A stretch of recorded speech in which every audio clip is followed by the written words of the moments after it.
What's up, buds? It's Fly High FPV, and look at that little mini GoPro. This is the Mini 13, or just the 13 4K as they're calling it.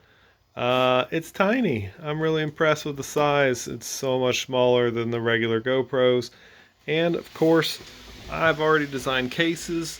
If you need a case for the 13 Black, 13 Mini, I got all sorts of cases for you.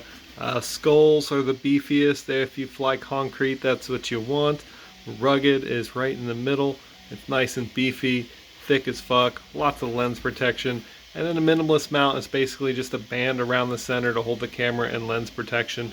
I can make any of these cases, any camera, with or without ND filter slots.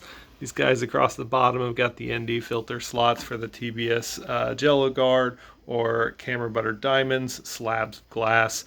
All here, one place, flyhighfpv.com. I'm printing the very first case for the Mini right now. It's going to be ready in the morning, and I'll be sending it. So I'll let you know how the footage is tomorrow after I've had a chance to send it and take a look at the footies. So high hopes for this little camera. It is tiny. It is stripped of features, but will it rip?